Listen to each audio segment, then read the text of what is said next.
Bonjour à tous, j'espère que vous allez tous bien malgré cette situation un peu compliquée.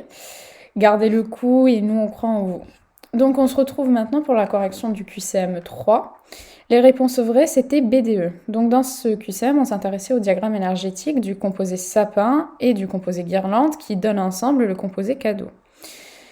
Pour l'item A, on s'intéressait à la règle de l'octet et en fait au comportement de chacun de ces atomes pour satisfaire cette règle. Donc pour pouvoir y répondre, on va tout d'abord commencer par déterminer de quels éléments il s'agit et donc on va déterminer la configuration électronique. Pour le composé sapin, on remarque ici qu'on a une sous-couche 3s1, donc avec un électron dessus. On remplit les sous-couches précédentes selon la règle de Kleshkovsky. Et donc on obtient un S2 de S2 de P6, 3s1. Donc ainsi on obtenait un Z égal à 11 et grâce au tableau périodique qu'il y avait précédemment, on pouvait dire qu'il s'agissait d'un atome de sodium, donc de Na. Pour le composé guirlande, on procède de la même façon. Ici on a 3S2, 3P5 et donc en remplissant les sous-couches précédentes, on a 1S2, 2S2, 2P6, 3S2, 3P5 et donc un Z égal à 17 et on pouvait en déduire qu'il s'agissait d'un atome de chlore. Donc maintenant, on va s'intéresser justement à comment est-ce que ces électrons vont satisfaire la règle de l'octet, c'est-à-dire, on sait que satisfaire la règle de l'octet revient à acquérir la structure du gaz rare le plus proche.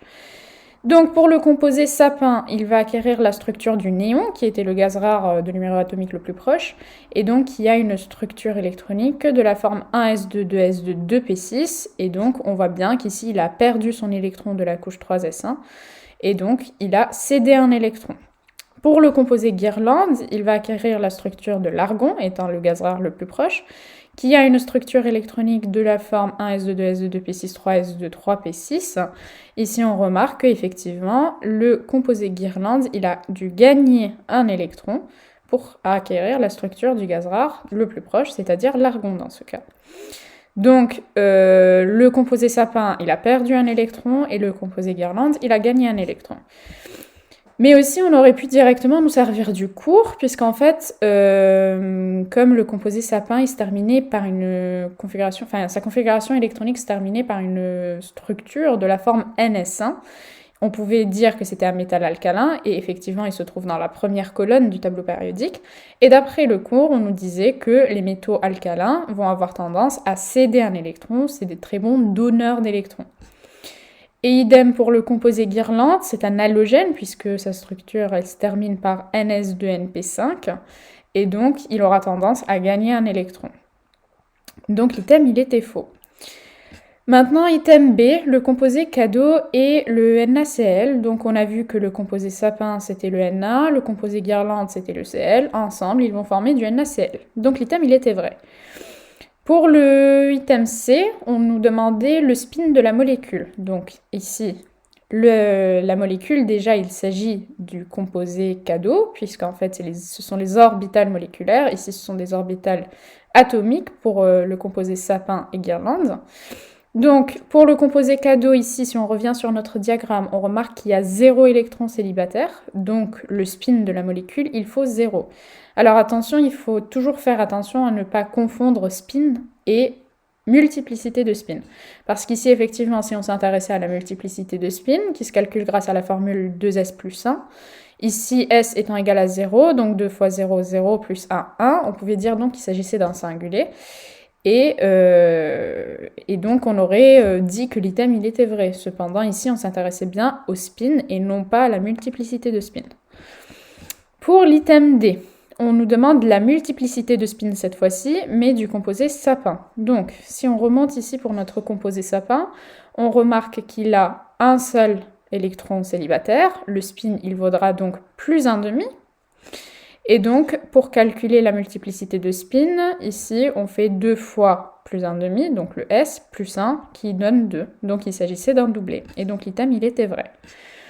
Et enfin, pour l'item E, on nous dit que le composé cadeau, c'est-à-dire donc la molécule, possède 3 doublés non liants. Donc, en fait, ici, on remarque qu'on est en présence d'un diagramme asymétrique. Et en fait, les orbitales moléculaires qui se trouvent à un même niveau énergétique que certaines orbitales atomiques, donc ici on remarque cette orbitale ici et la px et la py, donc la 3spx et py, elles sont à un même niveau énergétique que les orbitales atomiques du composé guirlande.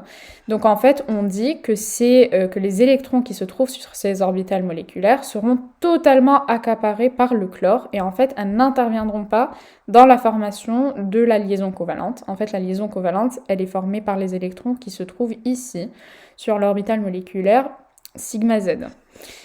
Donc, c'est ce qu'on dit ici. On dit que les orbitales moléculaires 3spx et py se trouvent à un niveau énergétique identique à l'atome de chlore, et donc ils seront totalement accaparés par l'atome de chlore pour former des doublés non liants. Donc, on a 6 électrons, donc 2, 4, 6, et donc divisé par 2, ça nous fera 3 doublés non liants pour l'atome de chlore, et donc 3 doublés non liants pour la molécule et donc le composé cadeau. Donc l'item, il était vrai. Et d'ailleurs, ça peut être assez important à savoir, voilà, le fait que les halogènes, ils possèdent tous 3 doublés non liants, et donc le chlore étant un halogène, il possède effectivement 3 doublés non liants. Donc voilà, pour conclure, c'était les items B, D et E.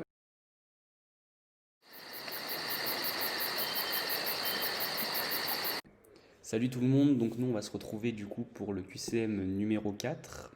Dans le QCM numéro 4, il portait du coup sur les moments dipolaires, d'accord? Donc là on nous dit que le Père Noël il nous donne une molécule avec différentes données et du coup on va essayer de répondre ensemble aux différents items. Les réponses justes c'était B, C, D, E et on va voir pourquoi. Du coup les deux premiers items ici nous parlaient du moment dipolaire. Et il fallait faire bien attention à pas confondre le moment dipolaire et la différence d'électronégativité. D'accord? La différence d'électronégativité, ça va être lorsqu'on vous donne deux électronégativités de deux atomes différents, la différence, donc le plus grand moins le plus petit. Et ça va nous permettre du coup de savoir si une molécule va être polarisée ou ionisée. Mais en aucun cas, ça nous renseigne sur le moment dipolaire. Le moment dipolaire, on va pouvoir l'avoir grâce à la formule qui est écrite juste ici, qui nous dit que le moment dipolaire en coulomb-mètre va être égal à la différence de charge partielle en coulomb multiplié par la distance interatomique en mètres. D'accord? Dans ce genre pour calculer le moment dipolaire, il faut faire extrêmement attention aux unités. Vraiment, vraiment, c'est là où sont les trois quarts des pièges. Donc on va voir ensemble comment il faut faire. D'accord? Ici, on va regarder les données qu'on nous donne et on nous dit que la distance interatomique entre A et B est de 0,74 Armstrong. D'accord? Et nous, on la veut en mètres. Et on sait, d'après notre cours, que 1 Armstrong, c'est 10 moins 10 mètres. Donc 0,74 Armstrong va être 0,74 fois 10 puissance moins 10 mètres. C'est ce qu'on a ici. Très bien. Maintenant, on va voir la différence de charge partielle. D'accord? Dans l'énoncé, on vous dit que la charge partielle sur l'atome B est de moins 0,40. D'accord? Donc, comment on fait? En fait, lorsqu'on va vous parler de différence de charge partielle entre A et B, il va falloir prendre une valeur absolue. Cette valeur absolue, lorsqu'on va vous parler de la charge partielle sur l'un des deux atomes, nous allons utiliser l'électronégativité de chacun des atomes afin d'y attribuer le signe. Je m'explique en donnant un exemple. Ici, la différence de charge partielle entre l'atome A et B est de 0,40 en valeur absolue. Net. On sait d'après l'énoncé que l'électronégativité de B est supérieure à l'électronégativité de A. Donc l'atome B va avoir cette valeur à laquelle on va lui attribuer un moins, et l'atome A va avoir cette valeur à laquelle on va lui attribuer un plus. Donc ici, si on vous dit que la charge partielle de l'atome B est de moins 0,40, ça veut dire que la différence de charge partielle entre A et B va être de 0,40. D'accord? Sauf que 0,40, c'est en valeur absolue, ça n'a pas d'unité. Et nous, on la veut en coulomb. Donc comment on va faire? Il va falloir qu'on multiplie par la charge d'un électron qui est de 1,6 fois 10 puissance moins 19. Voilà, donc on appelle ça la charge élémentaire, mais c'est la charge d'un proton et la charge d'un électron. Donc voilà, on effectue le calcul, on trouvait 4,74 10-30 coulombs par mètre. Et nous, on le voulait en 2 bails, on avait la conversion, on divisait par 3,34 fois 10-30 et on trouvait 1,42. Donc la valeur que vous trouviez à l'item A, c'était la différence d'électronégativité. Et nous, c'est pas ce qu'on veut. Nous, on voulait vraiment le moment dipolaire, donc à calculer avec la formule ci-dessous. Donc voilà. Ensuite, l'item C, donc c'est ce que je vous expliquais tout à l'heure. En fait, lorsqu'on va avoir une molécule A et B, on va avoir une différence de charge partielle entre ces deux molécules, qui va être en valeur absolue. D'accord? Ici, c'est 0,40. Ensuite, on va lui attribuer ensuite, sur chacun des atomes, on va leur attribuer un signe en fonction de leur électronégativité. Moi, ce que je faisais, c'est que lorsqu'on me parlait de la liaison A et B, je savais qu'elle était en valeur absolue. Lorsqu'on me parlait de l'un des deux atomes, j'y ajoutais juste le signe en fonction de l'électronégativité. Ici, mon atome B va être plus électronégatif que mon atome A, donc il aura cette valeur absolue attribuée à un moins. Mon atome A est moins électronégatif que mon atome B, donc elle aura cette valeur absolue attribuée à un plus. Donc ici, lorsqu'on vous parle de la différence de charge partielle entre la liaison A et B, on vous parle de la liaison A et B, donc 0,40. Ici, on vous donne l'exemple avec le HCl, c'est un petit peu pareil. Si vous avez demandé la différence de charge partielle entre le H et Cl, ça aurait été en valeur absolue 0,178. Maintenant, si je vous parle du Cl, vu que c'est le plus électronégatif, ça va être moins 0,78. Si je vous parle du H+, ça va être plus 0,78. Ok ? Maintenant, on arrive à l'item D et E. Alors, les items D et E, c'était un petit peu une question intercours et il fallait réfléchir un petit peu. Lorsqu'on vous parle d'interactions de Kessom, donc ce sont des interactions de Van der Waals, et on sait que lors d'interactions de Kessom, il faut que nos deux atomes possèdent des dipôles permanents. C'est dans votre cours, il faut l'apprendre. On sait que les interactions de Kessom, ce sont deux atomes qui possèdent des dipôles permanents. Ici, lorsqu'on vous regarde les données d'énoncé, on sait que l'atome A et B, leur différence d'électronégativité, elle est plus grande que 0,4. Donc on sait qu'en fait, il y a des dipôles, vu que la liaison est polarisée. Donc il y a présence de dipôles. Dipôle, c'est deux pôles. Si la liaison est polarisée, il y a bien présence de deux pôles, donc des dipôles. Ok ? Donc, dans cette molécule, il va y avoir des interactions de Kessom, car la différence d'électronégativité est tellement importante qu'il va y avoir présence de dipôles et donc interaction de Kessom. Ok ? Si on vous avait parlé d'interaction de Van der Waals, en soi c'est vrai, parce que l'interaction de Kessom est une interaction de Van der Waals. Ensuite, on va passer à l'item E. En l'item E, l'atome B va attirer les électrons vers lui et ioniser la liaison AB. Alors comment on faisait ? On vous dit dans votre cours que pour qu'une liaison soit ionique, il faut que la différence d'électronégativité soit supérieure à 1,7. Ok ? Ici, si on faisait la différence d'électronégativité, on avait une électronégativité à 1,78. Donc oui, la liaison est ionique. Maintenant, est-ce que c'est l'atome B ou l'atome A qui va attirer les électrons ? Comment on sait ça ? On le sait en fonction de l'électronégativité. Je lui parle souvent, mais il faut que je rappelle quand même ce que c'est que la définition. L'électronégativité, ça va être la capacité d'un atome à attirer les électrons d'une liaison. Donc entre A et B, car vu que l'atome B est beaucoup plus électronégatif que l'atome A, l'atome B en fait va attirer complètement les électrons de cette liaison et va ioniser la liaison. D'accord ? Donc cet item-là était bien vrai. Donc les réponses justes pour cet item, c'était les réponses B, C, D et E. Voilà, c'était tout pour moi. Ciao.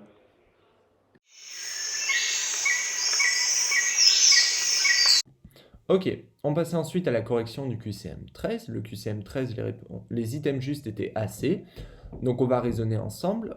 Première question, la molécule A et D sont des diastéréoisomères. En effet, c'était le cas. Donc qu'est-ce qu'on fait ? On regarde la formule brute. Ici, je vous ai développé la formule brute, mais en partiel, hein, vous vous embêtez pas. Vous regardez que les molécules ont bien tous les mêmes groupements. À partir de ce moment-là, vous savez que ce sont des stéréoisomères. Ensuite, donc on a comparé la A et la D. La A et la D, donc pour les comparer, malheureusement, la vision dans l'espace est assez complexe quand on passe de Fischer en Cavalière. C'est toujours un petit peu délicat. Du coup, pour ceux qui ne veulent pas prendre de risques, moi ce que je vous conseille, c'est de faire la configuration d'une des molécules en perspective Cavalière et de la molécule en perspective en Fischer. Pourquoi ? Parce que de faire une configuration, par exemple, on va faire la molécule A pour commencer en perspective Cavalière, ça va vous permettre, après, en jouant par rapport aux différences entre la molécule A, B et C, de savoir les configurations des autres. La molécule D, ça, il faut faire la configuration. Donc on commence. Molécule A, on fait la configuration. On n'oublie pas, hein, tout ce qui est quatrième substituant en avant du plan, on inverse. Et c'est pareil pour la projection Fischer, sauf qu'en avant du plan, en projection Fischer, ça veut dire horizontale.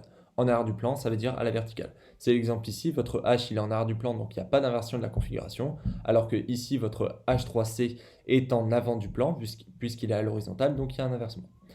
Bref, molécule A, on trouve du 2S3S. Molécule D, on trouve du 2S3R. Donc à partir de ce moment-là, on sait que c'est des diastéréoisomères, puisqu'on a l'inversement, que d'un seul centre chiral. Maintenant, on sait que la molécule A est du 2S3S. Donc, comment on réfléchit par la suite ? On regarde les molécules A, B et C, on regarde les différences. molécule B, on voit que le deuxième carbone, donc le premier carbone asymétrique, donc celui qu'on va nommer 2 dans notre appellation 2S, 3S ou 2R, 3R, ou etc., il varie par rapport à la molécule A. Là, on a un inversement. On a une rupture d'une liaison, on n'a pas une rotation, puisque sinon le Cl aurait aussi bougé. Donc là, comme c'est pas une rotation, on a un inversement de configuration de ce centre chiral. On sait que la molécule A est du 2S, 3S, donc de ce fait, la molécule B est du 2R, 3S, parce qu'il y a un inversement de ce centre chiral, et celui-là n'a pas bougé. En plus de ça, pourquoi je vous dis de raisonner comme ça? Parce que si on regardait la molécule B, le quatrième substituant est dans le plan. De ce fait, on devait faire une rotation de la molécule B pour mettre le quatrième substituant soit en avant, soit en arrière du plan. Et à partir de ce moment-là, faire la configuration. Donc ça nous aurait pris un temps monstrueux. Donc autant passer justement comme ça, en disant qu'il y a une inversion du centre chiral. Donc on est en 2R, 3S. Molécule C, c'était un petit peu plus complexe, puisqu'on n'était pas dans le bon sens, entre guillemets, de la molécule.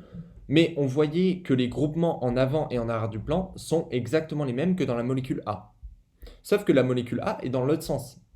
Donc si c'est les mêmes alors qu'elles sont dans un sens opposé, ça veut dire que si par exemple on met dans le bon sens la molécule C, dans le même sens que la molécule A, c'est-à-dire le COH à gauche et le I à droite, ben, tout ce qui est en avant du plan va passer en arrière du plan, tout ce qui est en arrière du plan va passer en avant du plan.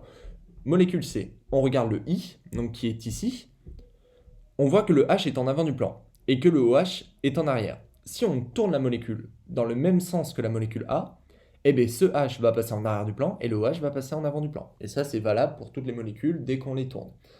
De ce fait, on regarde les groupements et on voit que comme c'est les mêmes alors qu'elles ont un sens opposé, bah, si on tourne la molécule pour la mettre dans le bon sens, ce sera une inversion des deux centres chiraux. Donc la molécule A et C sont des diastéréoisomères.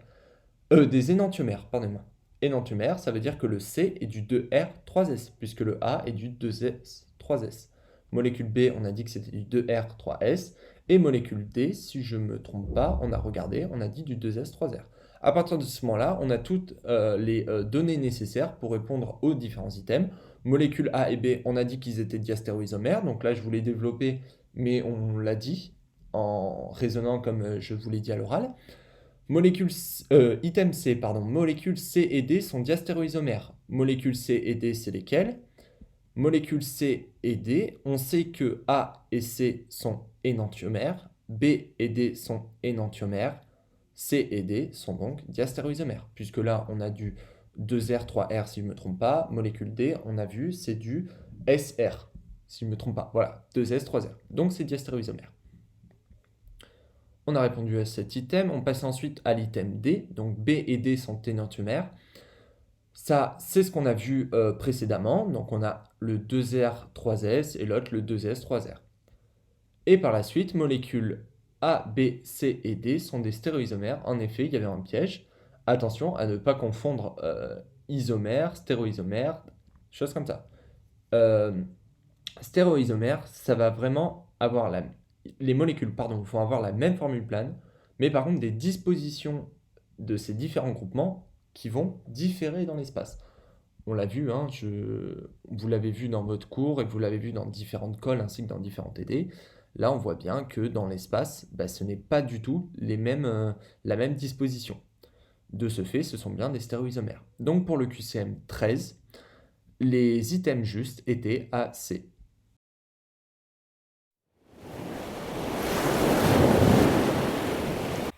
Coucou tout le monde, donc on se retrouve aujourd'hui pour la correction du QCM 7.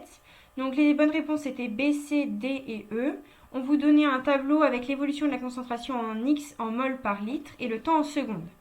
On vous demande à l'item A et à l'item B de déterminer finalement si la cinétique est d'ordre 1 ou d'ordre 2. On commence par utiliser les formules d'ordre 1. On pourrait aussi commencer par utiliser les formules d'ordre 2, mais là on choisit celle d'ordre 1. Et on va calculer la constante K entre 0 et 5 secondes et 0 et 60 secondes. Et le but, c'est de savoir si les K obtenus sont différents ou si au contraire, ils sont identiques. Du coup, entre 0 et 5 secondes, on connaît notre formule d'ordre 1 qui est égale à ln de A sur A0 est égal à moins kt. Donc on remplace A à 5 secondes vaut 3,35, A à 0 secondes vaut 5 et le temps écoulé est de 5 secondes. Donc on aura moins ln de 3,35 sur 5 divisé par 5 qui est égal à 0,8 secondes moins 1. 0,08 pardon, secondes moins 1. On calcule K ensuite, constante de vitesse entre 0 et 60 secondes. 60 secondes, on est à 0,04 mol par litre. Ici, on est à 5 mol par litre toujours. Donc on aura K qui sera égal à moins ln de 0,04 sur 5, le tout divisé par 60. Et on aura du coup 0,08 secondes moins 1. Comme les deux cas trouvés respectivement entre 0 et 5 secondes et entre 0 et 60 secondes sont bien identiques, la réaction est donc bien d'ordre 1. Et si on regardait avec les formules d'ordre 2, on trouvait bien deux cas différents, donc c'était OK. L'item B, il était vrai puisqu'on sait qu'une cinétique d'ordre 1 suit une loi du type exponentielle décroissante. L'item C, on nous demandait, de calculer le temps de demi-réaction. On sait que la formule pour l'ordre 1 du temps de demi-réaction, c'est T de 1,5 est égal à ln de 2 sur K. Donc T de 1,5 est égal à ln de 2 sur 0,08 parce qu'on avait trouvé ce K à ce niveau-là. On retrouve du coup 8,7 secondes. Ensuite, on nous demande de calculer la constante de vitesse K qu'on a déjà trouvée à l'item A. Elle est de 0,08 secondes moins 1. Là, le piège qu'on fait souvent tomber, c'est que il faut faire être hyper vigilant au niveau des unités, puisque celle d'ordre 1, c'est des secondes moins 1, alors que celle au niveau de l'ordre 2, ce sera des litres fois des mols moins 1 fois des secondes moins 1. Et item E, on atteint une concentration de X égale à 0,14 mol par litre, au temps T environ égal à 45 secondes. Donc pour cet item, il fallait du coup trouver à quel temps finalement on obtenait une concentration de 0,14 mol par litre. En gros, je vais vous montrer deux techniques différentes. La première, on commence à chercher le temps. Donc on va faire ln de 0,14 sur 5 divisé par la constante, donc moins 0,08. On trouve environ 45 secondes. Ou alors on pouvait chercher la concentration, telle que C égale C0 fois exponentielle moins kt. Donc C est égal à C0, on a vu tout à l'heure que c'était 5 dans votre tableau, fois exponentielle moins K, on l'avait déjà trouvé, et T, on avait dit 45 secondes dans l'énoncé. Donc 5 fois moins 0,08 exponentielle moins 0,08 fois 45, ça nous donnait 0,14 mol par litre.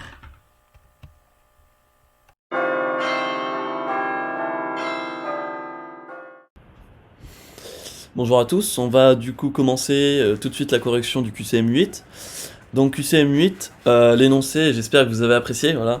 J'en suis pas peu fier, hein, c'est vraiment un énoncé qualitatif. Bref, commençons. Du coup, on s'intéressait à la réaction, en fait, acido-basique entre l'acide 2-chloropropanoïque et l'eau. Et l'énoncé nous disait que si il y a 10 fois plus de formes basiques que de formes acides, alors la barbe de Kostas Mitroglou ne sera pas blanche mais verte, et il risque de ressembler à un lutin. Cette information-là, elle sera utile notamment pour les items DE. Bref, commençons.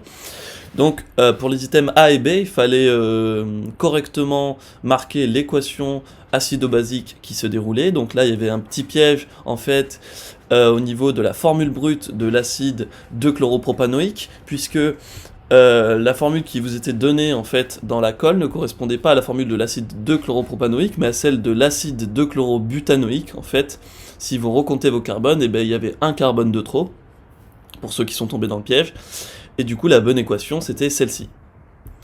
Ensuite pour l'item B, c'était pareil, du coup, même piège. Sauf que là, cette fois-ci, c'était pas l'eau qui réagissait avec l'acide 2-chloropropanoïque, mais c'était H3+, donc ce qui est faux. Donc la bonne équation, c'était celle-ci.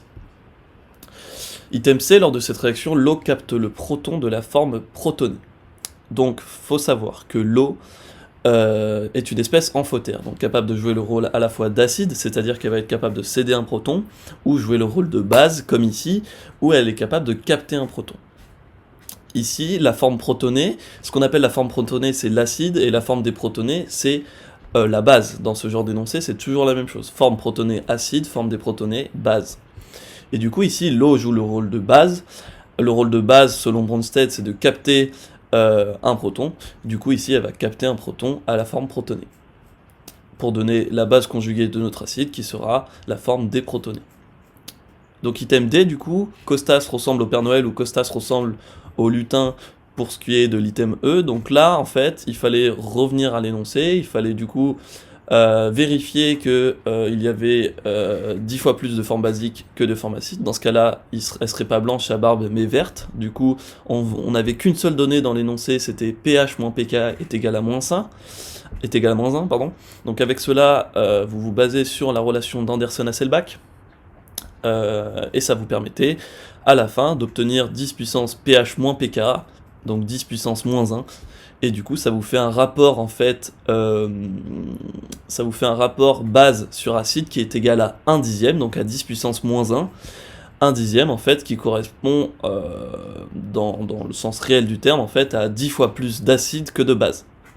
Du coup notre ami Costas ressemblera au Père Noël, puisque c'est pas, puisqu'il n'y a pas 10 fois plus de base que d'acide, mais il y a 10 fois plus d'acide que de base. Voilà.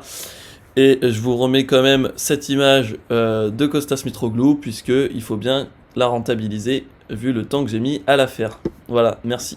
C'était tout pour moi pour cette...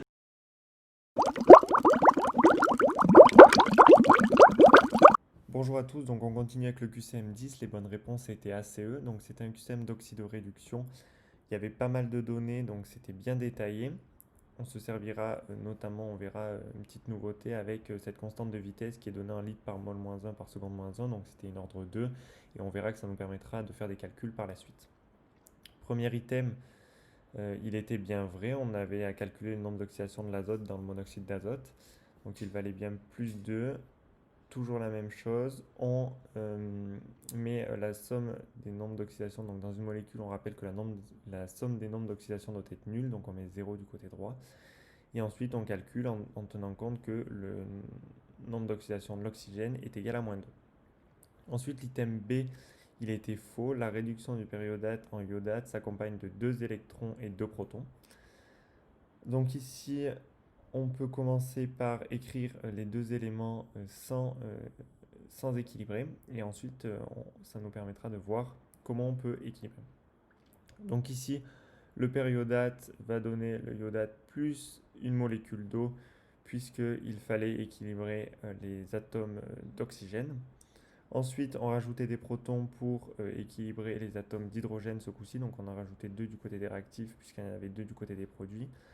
Et ensuite, pour équilibrer les charges, alors ici il y a un petit calcul, c'est détaillé dans la mesure où -1 plus 2, c'est en réalité le périodate plus les 2 hydrogènes, les 2 protons, qui vont donner donc une charge positive, puisque -1 plus 2, c'est égal à +1. Et ensuite, le -2, c'est pour vous montrer qu'on va rajouter 2 électrons pour obtenir -1, puisque l'iodate avait une charge négative du côté des produits. Donc voilà la réaction équilibrée. Ensuite, item C, il était bien vrai, le NO est l'oxydant le plus fort, donc on va comparer ici les potentiels redox normaux. 1,67 est bien supérieur à 1,55, donc c'est l'oxydant du couple 1 qui sera le plus fort. Ensuite, item D, il a été faux, le potentiel redox du couple 1 valait 1,18 volts. Donc ici, même chose que dans l'item B, on va réécrire cette équation sans l'équilibrer, et puis petit à petit on va rajouter des éléments. Donc par exemple on voyait qu'il y avait 2 atomes d'azote du côté des produits. On va donc rajouter 2 monoxydes d'azote du côté des réactifs, et ensuite on va rajouter des molécules d'eau du côté des produits pour équilibrer avec 2 oxygènes de ce côté-là, puis 2 oxygènes de ce côté-là. Ensuite, les atomes d'hydrogène pour équilibrer les protons pour équilibrer les atomes d'hydrogène. On va rajouter 4 protons du côté des réactifs, et puisqu'on avait 2 molécules d'eau, donc 2 fois 2 qui font bien 4. Donc au niveau des hydrogènes, on est bon. Ensuite, au niveau des charges, on va rajouter 4 électrons de ce côté-là, puisqu'on avait une neutralité du côté des produits. Donc forcément, il va falloir rajouter 4 électrons pour annuler ces 4 protons qui ont des charges positives. Donc on avait notre réaction bien équilibrée. Ensuite, il fallait bien faire attention, puisqu'ici, il y avait 2 molécules de monoxyde d'azote qui vont donner une molécule de diazote. Donc il ne fallait pas oublier de préciser le nombre stoichiométrique dans la formule de Nernst. Et ensuite, on avait nos 4 électrons échangés qui sont ici, qu'on mettait ici. Attention à la température, 1500 degrés, on avait 1500 degrés ici. Et ensuite, on applique avec oxydant sur réducteur, mais on n'oublie pas de pondérer avec les nombres stoichiométriques. Item E, il était vrai, donc c'est ce que je vous disais au début, on est dans une cinétique d'ordre 2, donc avec une concentration initiale de 1,3 mol par litre de périodate, on va obtenir au bout de 6,4 secondes, la moitié de ces molécules-là seront consommées puisqu'on appliquait le T1,5 de l'ordre 2. On faisait une application numérique et on trouvait bien ça en secondes. Et donc l'item E était bien vrai.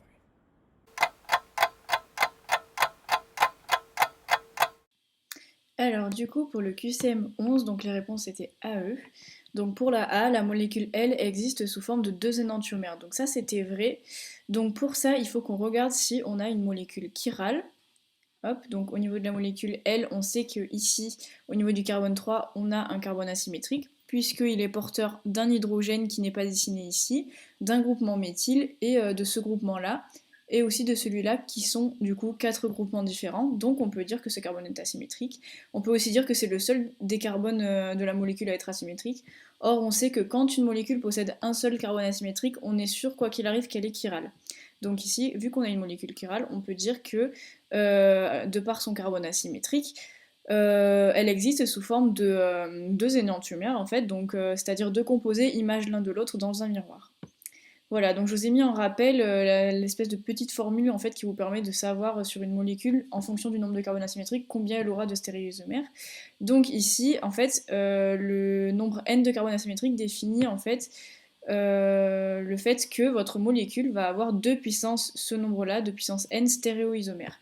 Et quand on n'a qu'un seul carbone asymétrique, on a bien 2 énantiomères, c'est impossible d'avoir des stéréoisomères, puisque vu qu'il n'y a qu'un seul carbone, il ne peut pas y avoir inversion que d'un seul des centres chiro, puisqu'il n'y en a qu'un seul, donc on dit directement que ce sont des énantiomères. Voilà, donc ça c'est à savoir. Voilà, donc pour l'item B, du coup, la molécule L est du 4-formyl 3-méthylbutane-nitrile. Donc ici, il faut faire attention déjà à bien choisir la fonction principale. Vous avez ici un nitrile et ici un groupement aldéhyde. Or, d'après CA-Nakata, vous savez que le N de nitrile, il est avant le A de aldéhyde dans le CA-Nakata. Donc, ça va être le groupement nitrile qui va être prioritaire et qui va être la fonction principale de votre molécule. Donc là, c'est ce que je vous ai mis, fonction principale nitrile.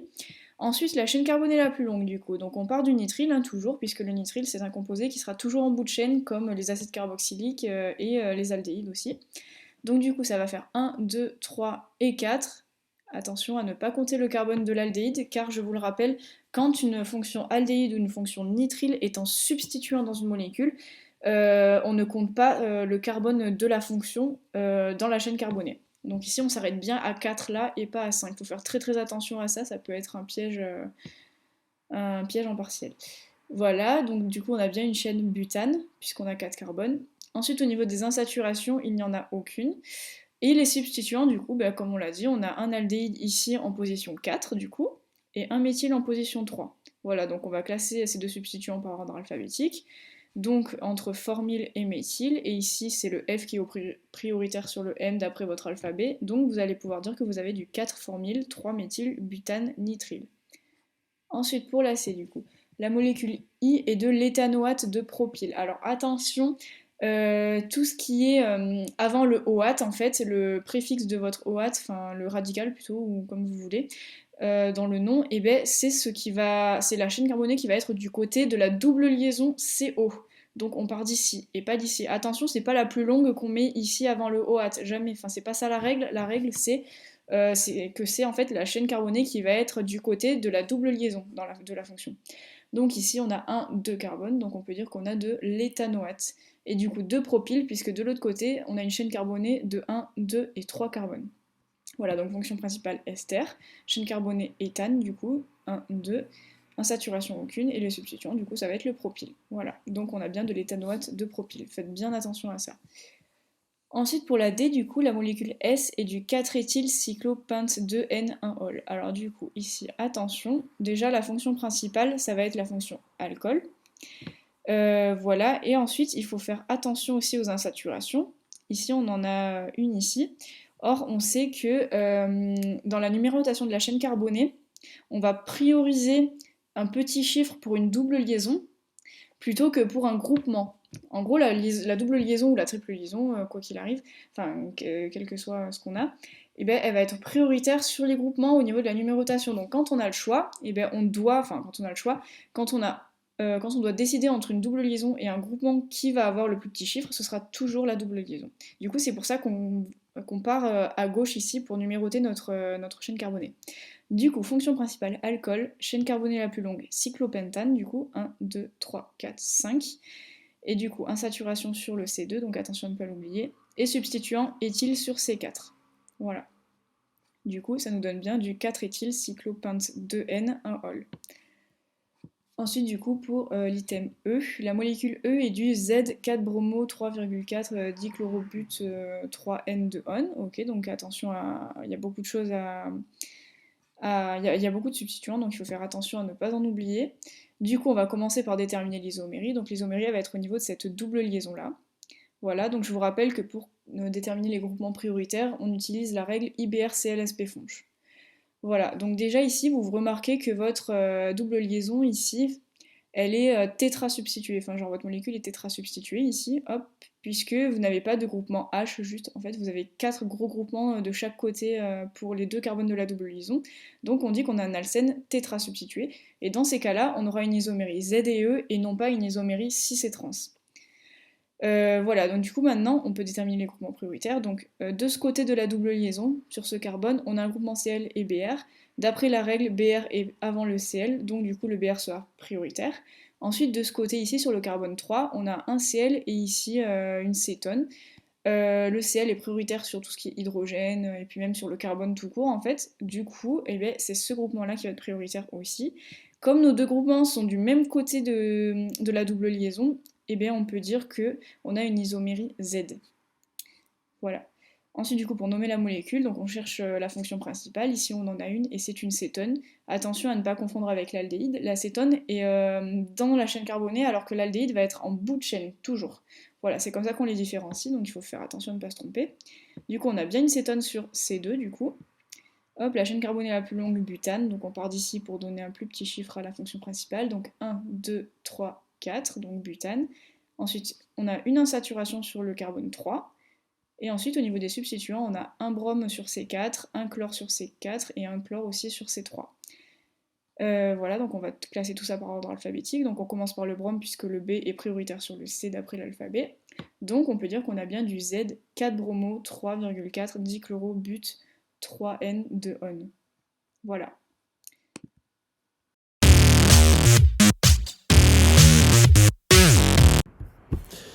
Donc rebonjour, on se retrouve maintenant pour la correction du QCM12. Donc on s'intéresse ici à deux composés, à l'acide 3-éthylpentanoïque et à la 6-hydroxy-2,4-diméthyl-ex-1N3-on. Ok.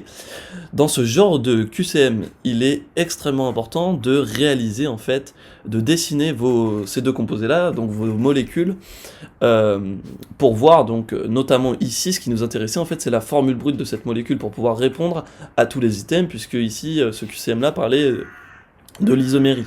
Et on sait que deux molécules sont isomères si et seulement si elles ont la même formule brute. Si ces deux molécules n'ont pas la même formule brute, elles ne sont pas isomères. Du coup ici, on va voir que c'était le cas et du coup que tous les items étaient faux.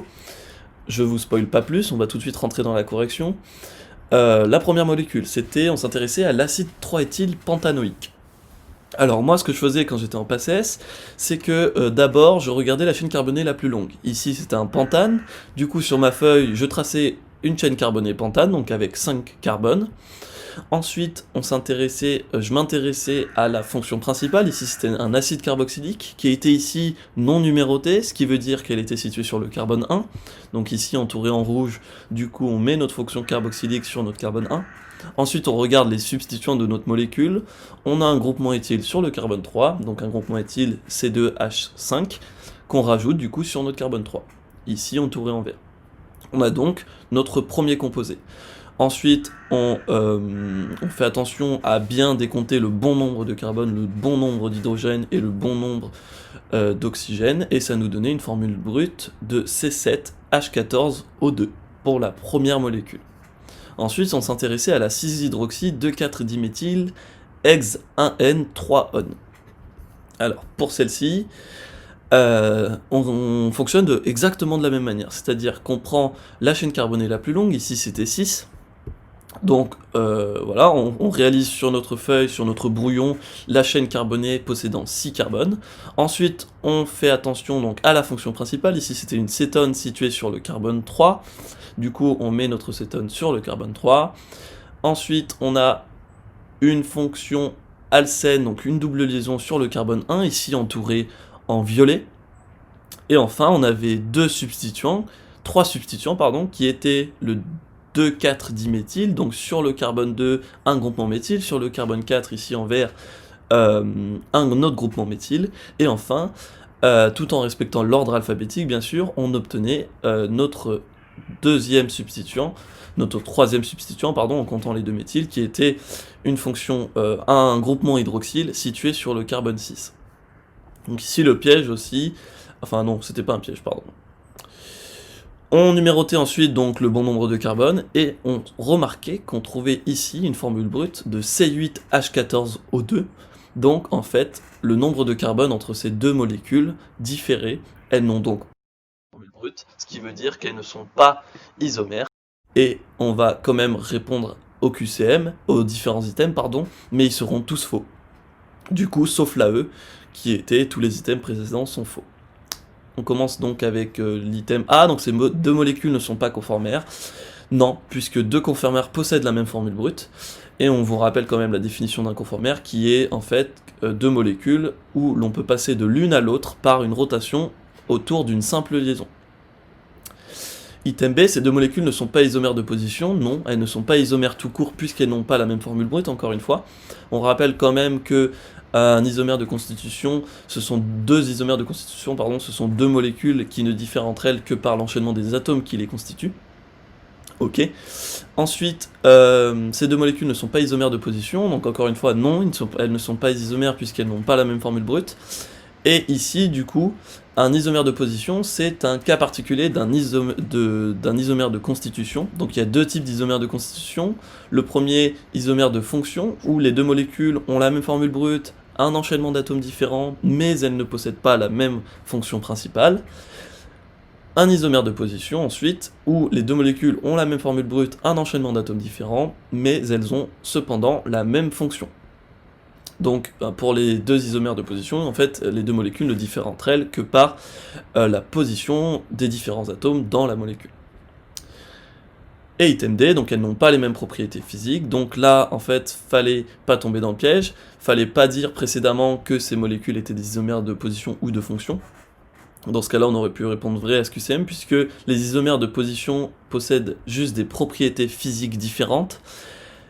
Ils ont les mêmes propriétés chimiques car ils possèdent les mêmes groupements. En effet, donc deux isomères de position, on l'a dit précédemment, ce sont deux molécules qui diffèrent entre elles par l'enchaînement des atomes qui les constituent, mais elles ont la même fonction. Du coup, elles auront la même propriété chimique. C'est logique, elles appartiennent en fait à la même classe chimique. En revanche, les isomères de fonction qui diffèrent entre eux par la fonction qui les compose, alors là, dans ce cas-là, ils auront des propriétés chimiques et physiques différentes. Chimiques notamment parce qu'ils n'ont pas la même fonction. Et du coup, l'item E, on pouvait répondre vrai, puisque tous les items précédents étaient faux. Donc le piège ici, dans ce genre de QCM, c'est vraiment de bien dessiner correctement nos molécules au départ, de bien dénombrer le bon nombre d'atomes qui les constituaient, et on se rendait compte tout de suite en fait que ces deux molécules n'avaient absolument pas la même formule brute. Voilà, c'était tout pour moi. Je vous souhaite bon courage donc pour le reste.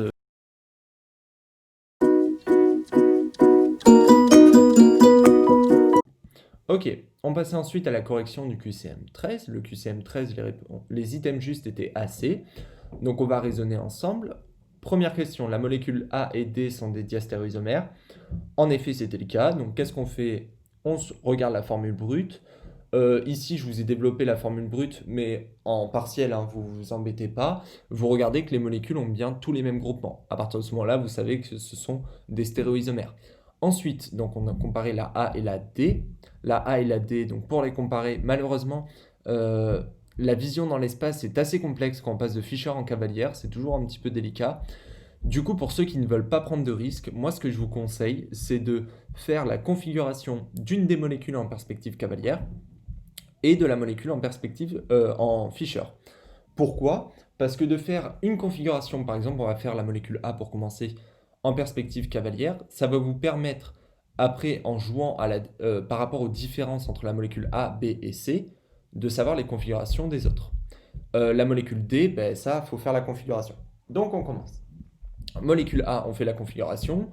On n'oublie pas, hein, tout ce qui est quatrième substituant en avant du plan, on inverse. Et c'est pareil pour la projection Fisher, sauf qu'en avant du plan, en projection Fisher, ça veut dire horizontale. En arrière du plan, ça veut dire à la verticale. C'est l'exemple ici, votre H il est en arrière du plan, donc il n'y a pas d'inversion de la configuration, alors que ici, votre H3C est en avant du plan, puisqu'il est à l'horizontale, donc il y a un inversement. Bref, molécule A, on trouve du 2s, 3s. Molécule D, on trouve du 2s3r. Donc à partir de ce moment-là, on sait que c'est des diastéréoisomères, puisqu'on a l'inversement, que d'un seul centre chiral. Maintenant, on sait que la molécule A est du 2s, 3s. Donc, comment on réfléchit par la suite? On regarde les molécules A, B et C, on regarde les différences. Molécule B, on voit que le deuxième carbone, donc le premier carbone asymétrique, donc celui qu'on va nommer 2 dans notre appellation 2s, 3s ou 2r, 3r, ou etc., etc., il varie par rapport à la molécule A. Là, on a un inversement. On a une rupture d'une liaison, on n'a pas une rotation, puisque sinon le Cl aurait aussi bougé. Donc là, comme ce n'est pas une rotation, on a un inversement de configuration de ce centre chiral. On sait que la molécule A est du 2s, 3s, donc de ce fait, la molécule B est du 2r, 3s, parce qu'il y a un inversement de ce centre chiral, et celui-là n'a pas bougé.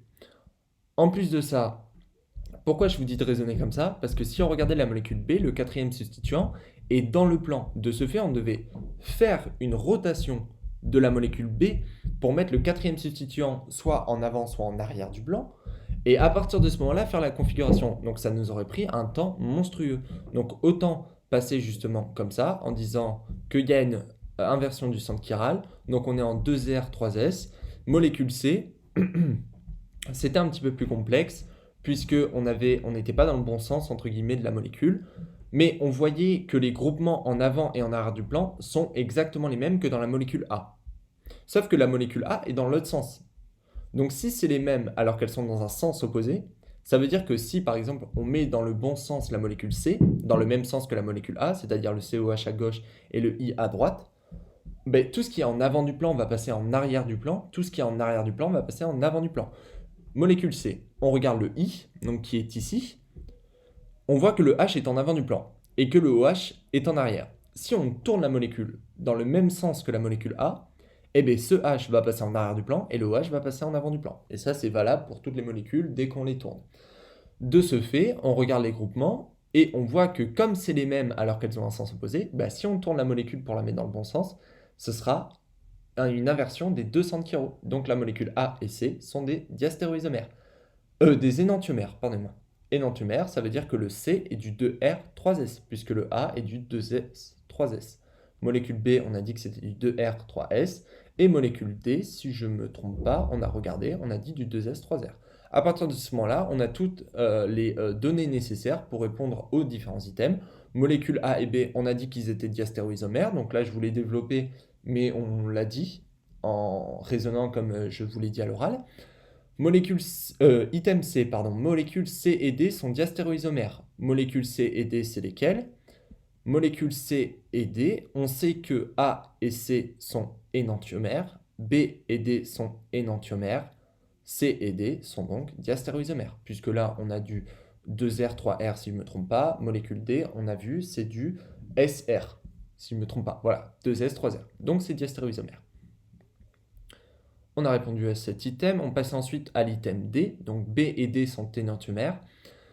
Ça, c'est ce qu'on a vu précédemment. Donc on a le 2R, 3S et l'autre le 2S, 3R. Et par la suite, molécules A, B, C et D sont des stéréoisomères. En effet, il y avait un piège. Attention à ne pas confondre isomère, stéréoisomère, choses comme ça. Stéréoisomère, ça va vraiment avoir les molécules vont avoir la même formule plane, mais par contre des dispositions de ces différents groupements qui vont différer dans l'espace. On l'a vu, hein, vous l'avez vu dans votre cours et vous l'avez vu dans différentes colles ainsi que dans différents TD. Là, on voit bien que dans l'espace, ce n'est pas du tout la même disposition. De ce fait, ce sont bien des stéréoisomères. Donc pour le QCM 13, les items justes étaient A, C.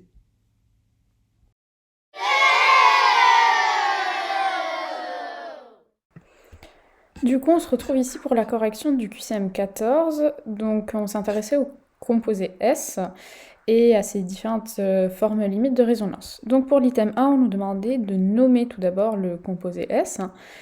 Donc, on va commencer par la fonction principale. Ici, c'est acide carboxylique. Pour les insaturations, il y en a une en position 2, puisqu'on commence la numérotation de la chaîne carbonée en partant de notre fonction principale. Pour la chaîne carbonée la plus longue, on a 6 carbones, et pour les substituants, on a un atome d'iode ici en position 4. Donc ça va nous donner acide 4-iodo-X2N-OIC. Maintenant, on va nous intéresser à l'isomérie de cette double liaison. On remarque que cette double liaison, elle est disubstituée, puisqu'ici, il y a un seul substituant de ce côté et de l'autre côté également. En fait, ici, ce qui n'est pas représenté, c'est qu'on a un H vers le bas, du côté du carbone bêta, et un H vers le haut, du côté du carbone alpha.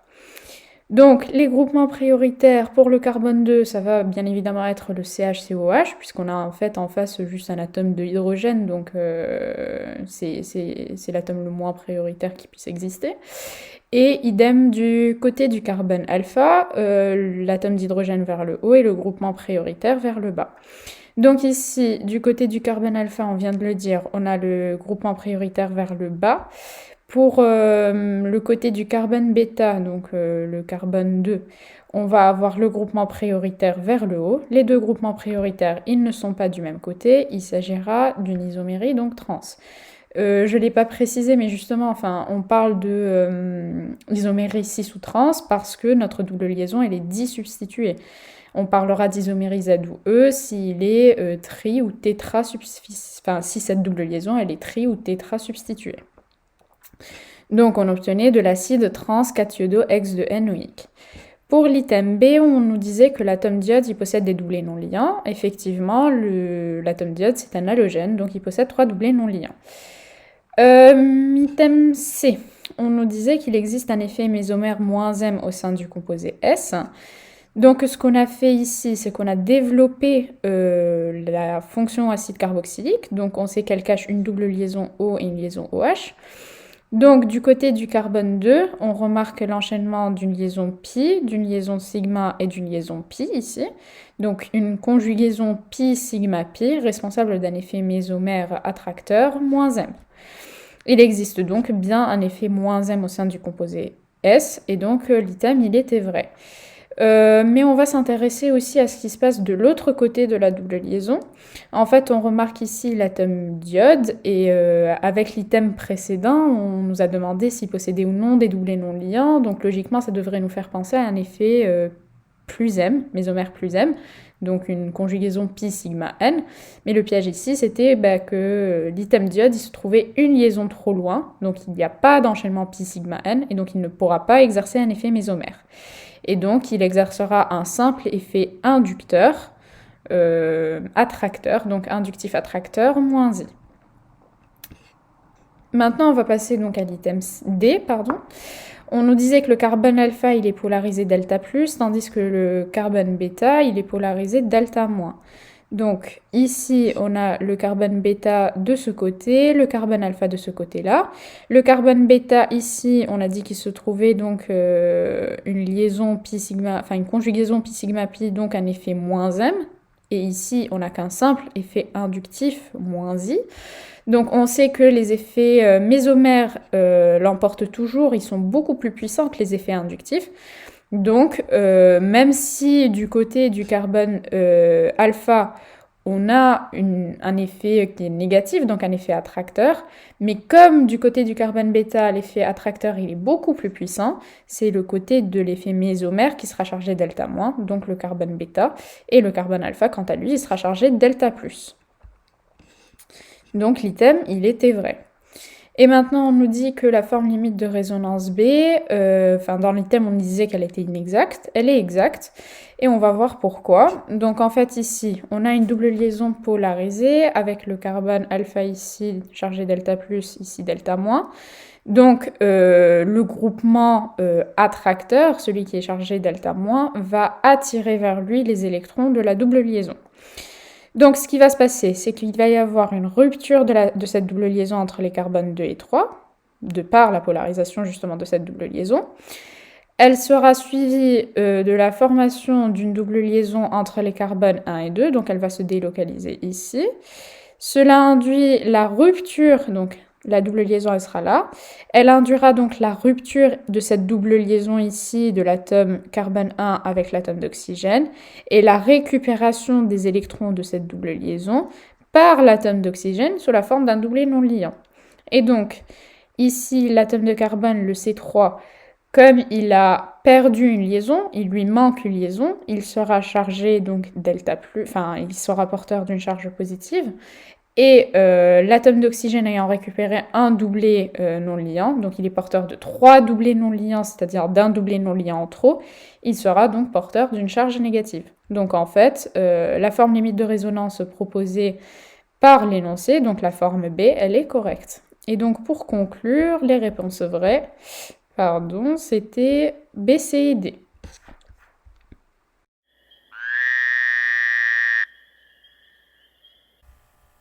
On va donc passer à la correction du QCM15. Donc pour le QCM15, les bonnes réponses étaient A, C, D et E. Item A, la polarisation de la molécule B est correcte, cet item était vrai. Quand on nous parle de polarisation, on s'intéresse forcément aux effets électroniques. On regarde donc notre molécule et on se rend compte qu'il y a une conjugaison pi sigma n qui est à l'origine d'un effet mésomère plus m, qui est un effet donneur d'électrons. La conjugaison pi sigma n, c'est pi qui correspond à la double liaison, sigma correspond à une liaison simple et n correspond à un doublet non liant de l'azote. On aura donc une forme de résonance suivante puisqu'on a cette délocalisation électronique là.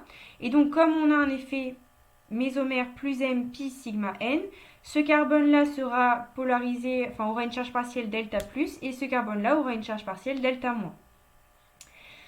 Pour l'item B, il était faux, la molécule B est moins basique que la molécule A. Si on revient rapidement au niveau de votre énoncé, quand vous regardez votre molécule A, elle n'a pas d'effet mésomère particulier, tandis que la molécule B, comme dit à l'item précédent, elle possède un effet plus M qui est un effet donneur d'électrons. Comme c'est un effet donneur d'électrons, ici, je vous l'ai montré à l'item A, il y a eu une délocalisation du doublet électronique de l'azote qui sera du coup moins disponible pour accepter un proton. Or, la basicité, c'est la capacité à accepter un proton. Donc, la liaison est plus fragile et du coup, la molécule B est moins basique que la molécule A. Pour l'item C, c'est exactement ce qu'on a dit. Le doublet non liant de la molécule A est plus en capacité de fixer un proton que celui de la molécule B, qui lui a été délocalisé, donc moins disponible. Item D, la liaison OH de l'acide carboxylique de la molécule D est plus fragile que celle de la molécule C.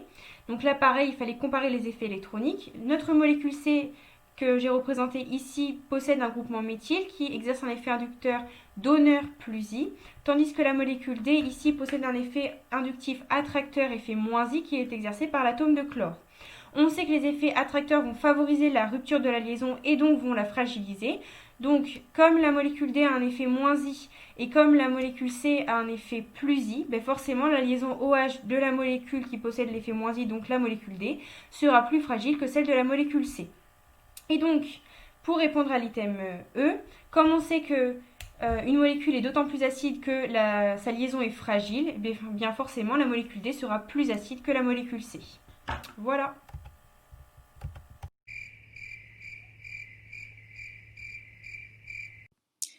Pour le QCM16, du coup, les réponses étaient ACE.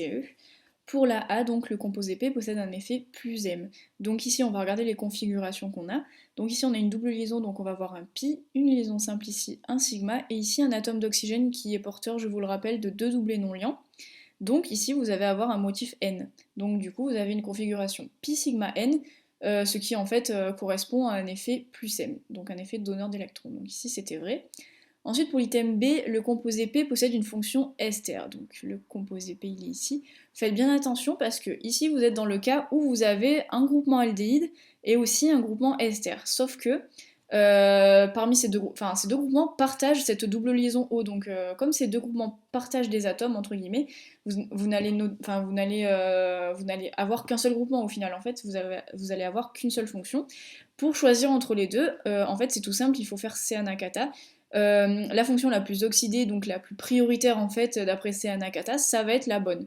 Donc ici vous avez aldéhyde et aussi ester, ça va être du coup une fonction ester qui est prioritaire puisque la fonction ester d'après C-Anakata ici, elle est prioritaire sur l'aldéhyde. Donc vous n'avez pas de groupement aldéhyde mais bien un groupement ester. Voilà, faut faire attention à bien réfléchir à ça quand vous avez deux groupements qui se partagent des atomes, puisqu'au final vous n'avez qu'un seul groupement. Voilà. Ensuite, item C, la polarisation de la double liaison du composé I est correcte. Alors du coup, on vous donne ici une double liaison avec des charges partielles delta- et delta+. Donc ici, il faut regarder la configuration de votre molécule. Ici, vous avez une configuration pi sigma pi.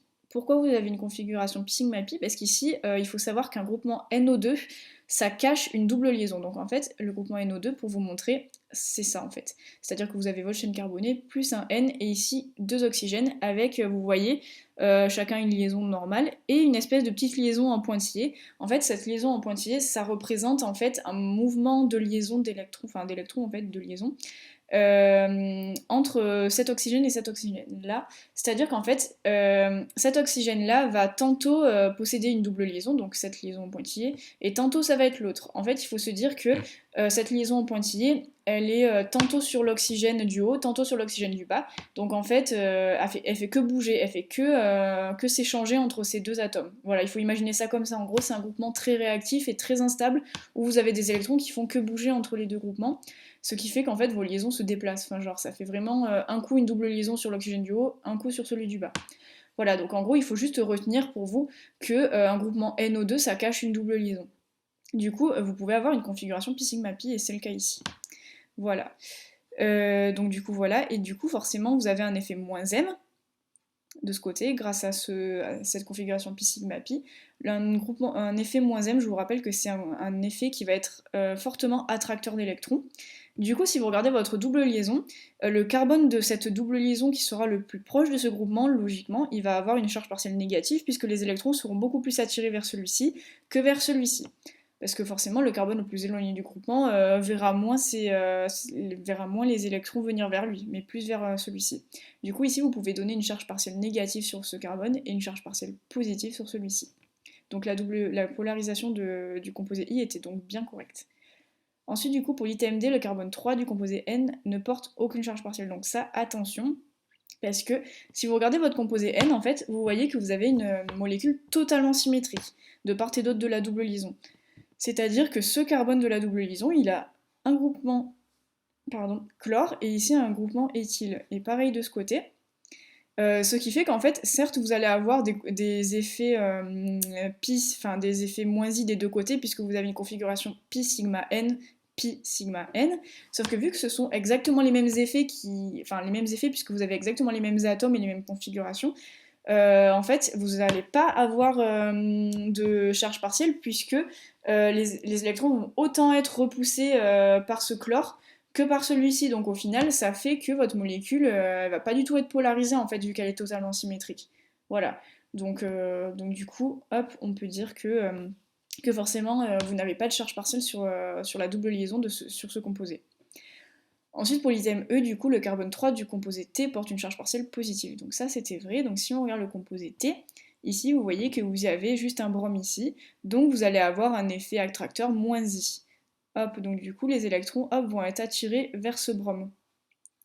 Du coup, forcément, le carbone de la double liaison qui va être le plus proche du brome, il va porter la charge partielle négative, alors que le carbone de la double liaison le plus éloigné de ce groupement attracteur va forcément porter la charge partielle positive, puisque les électrons vont avoir tendance à se déplacer vers ici. Tac. Voilà, du coup l'item E était vrai. Et voilà. On continue avec le QCM 18, donc ici c'est un QCM de mécanisme réactionnel, donc on était dans le cadre d'une substitution nucléophile de type 1 puisqu'on avait un solvant polaire protique, donc qui nous indiquait une ESN. Ensuite l'item B c'est de la nomenclature, toujours pareil, chaîne carbonée la plus longue c'est le butane. On n'oublie pas qu'ici on a 2 carbones. Ensuite on voit un chlore en position 2, un phényl en position 2, donc 2 chloro, 2 phényl, butane. Ensuite, par rapport à la configuration R et S, on applique la règle de CYP. On voit que le chlore est toujours prioritaire, IBrClSP fonche. Et donc le chlore sera prioritaire, puis le phényl puisqu'il a un nombre de carbone supérieur au C2H5, et enfin le CH3. Attention, le CH3 est en avant du plan, donc si on trace sans tenir compte du CH3 qui est en avant du plan, ça fait 1, 2, 3 dans le sens des aiguilles d'une montre. Cependant, comme le CH3 est en avant du plan, on inverse, donc on tombe sur du 2S. Voici le nom complet de la molécule. Ensuite, item C, c'était faux, puisque la vitesse de réaction est de la forme V égale K fois substrat uniquement, et on n'applique pas le nucléophile ici, puisqu'on est dans le cas d'une substitution nucléophile d'ordre de type 1. Ensuite, item D, il était bon. La réaction se déroule bien en 2 étapes, donc la formation du carbocation et l'attaque du nucléophile 50-50 d'un côté ou de l'autre du plan. Par contre, les SN2 se déroulent en une étape. Item E, donc il était vrai. On va bien obtenir un mélange racémique. Nous verrons par la suite la nomenclature. Ici, obtention d'un mélange racémique puisque nous avions un carbone asymétrique et que, comme c'est dit juste dans l'item D ici, attaque du nucléophile de part et d'autre dans le cas d'une SN1. Donc ici, le OH va venir se placer ici à la place du Cl et de l'autre côté du plan. Donc je vous laisse regarder ici rapidement la configuration R et S, mais on avait bien un mélange racémique puisque nous sommes dans le cas d'un carbone asymétrique. Ensuite, pour nommer la molécule, on n'en nomme qu'une seule puisque l'autre va différer uniquement par sa configuration. Le OH était toujours sur le carbone 2, ça ne change pas.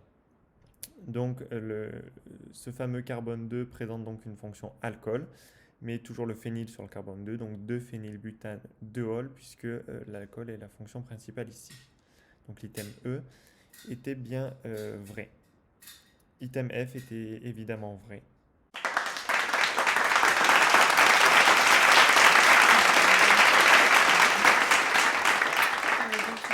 Donc les réponses justes étaient A, B, C, D et E. Donc on avait 2 réactions. Donc on pouvait déjà se dire que ça allait être des réactions de substitution. En fait, dès qu'on voit des molécules un petit peu comme ça en 3D, généralement c'est des réactions de substitution, et dès que c'est des additions radicalaires ou ioniques, etc., on voit que les formules sont vraiment planes. Elles sont pas du tout en 3D avec des éléments en avant et en arrière. Ensuite, il fallait faire attention ici. Donc là, on avait l'acétone, ici du DMSO. Donc, item A, la réaction 1, c'est une SN2. Donc en fait, c'était vrai. Pour savoir si c'est une SN1 ou une SN2, du coup, il faut regarder au niveau du solvant. Donc là, on voyait que c'était de l'acétone. Alors l'acétone, du coup, c'est un solvant qui est polaire aprotique. Et les solvants polaires aprotiques, c'est quand on a des SN2. Donc au niveau des SN2, on va avoir un carbone primaire. Ça va être fait en une étape avec des solvants polaires aprotiques, l'acétone et le DMSO. Donc on voit qu'il y a aussi du DMSO ici. Le nucléophile va attaquer du côté opposé au groupement partant, etc. Ça va engendrer une réaction qui est stéréospécifique avec une inversion de Walden. Donc item A, c'était juste. Item B, il y a une inversion de configuration lors de la réaction 1. Alors, il faut faire attention, c'est l'inversion de Walden et l'inversion de configuration, c'est différent. L'inversion de configuration, c'est quand ça passe de S à R ou de R à S. Donc là, il fallait prendre notre molécule et faire au niveau des groupements. Donc c'est ce qui a marqué. Attention, dans une SN2, il y a parfois une inversion de configuration. Si c'est le cas ou pas, il faut s'assurer que notre réactif a bien un carbone asymétrique, c'est-à-dire qu'il a 4 regroupements différents et que du coup, il est bien chiral. Et ensuite, on va chercher quel est le produit de la réaction pour déterminer s'il y a eu une inversion de configuration ou non. Donc on va chercher la configuration RS du réactif et du produit. On va classer les cas substituants du carbone asymétrique, donc le C avec la petite astérisque, ça veut dire que c'est le carbone asymétrique, par ordre de priorité, et c'est la règle de CYP, donc c'est IBrClSP fonche. Donc pour la molécule dans les réactifs, donc c'est celle-ci. Au niveau du carbone 2, parce que du coup on partait de ce carbone-là, en fait on avait un groupement amine ici. Du coup il fallait qu'il y ait le plus petit nombre dans la chaîne, ça c'est la nomenclature. Donc il fallait que ce soit 1, 2, 3 et 4, donc ça veut dire que c'est au niveau du carbone 2. Le premier substituant, ça va être le BR du coup, parce que là on a un BR, ici on a des C, ici on a un C, et là on a un N. Donc au niveau de la classification, ça va être le BR. Donc on a le BR en premier, ensuite on a le N, parce que vous voyez que le N il est là, et ensuite on va avoir les C et les H. Du coup pour savoir lequel il passe en premier, ben là on a 2 C, et là on en a qu'un, donc ça va être lui. Donc du coup on va tourner dans... Attendez, je vais prendre un petit stylo, comme d'hab. En fait, là, du coup, on va partir de là et on va aller dans ce sens. Super.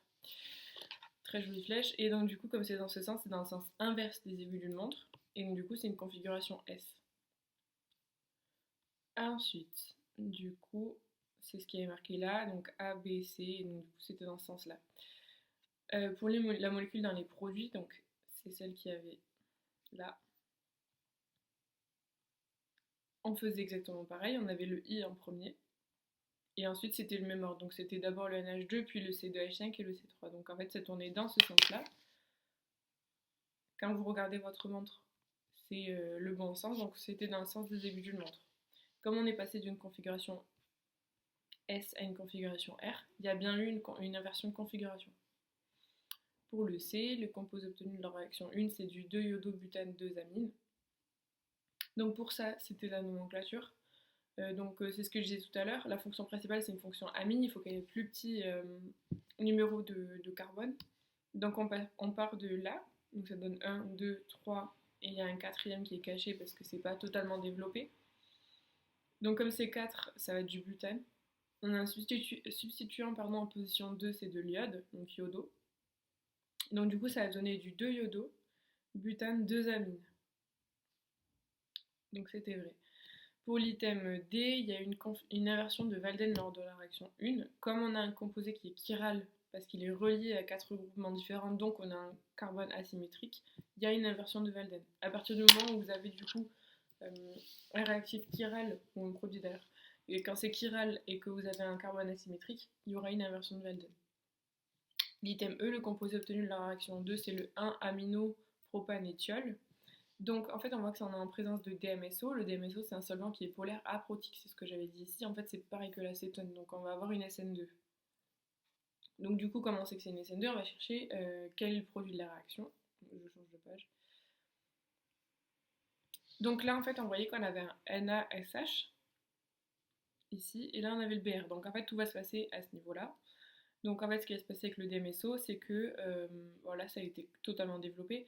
En fait on va avoir le SH qui va s'attacher de l'autre côté en fait du groupement partant, donc à l'opposé du groupement Br. Donc il va s'attacher ici, et donc du coup il va rester là après. Les autres groupements en fait ils changent pas vraiment de position entre ces deux, et ça donnait du NaBr à la fin.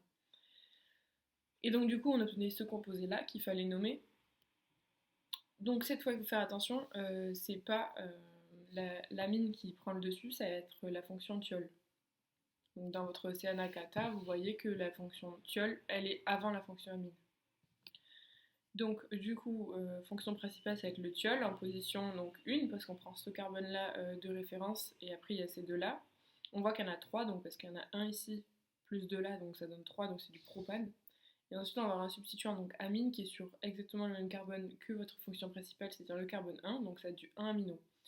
Donc du coup, quand on écrit notre formule, notre nom de molécule, ça a du 1-amino. Propane, parce que vous avez 3 carbones. Et, propane, thiol du coup.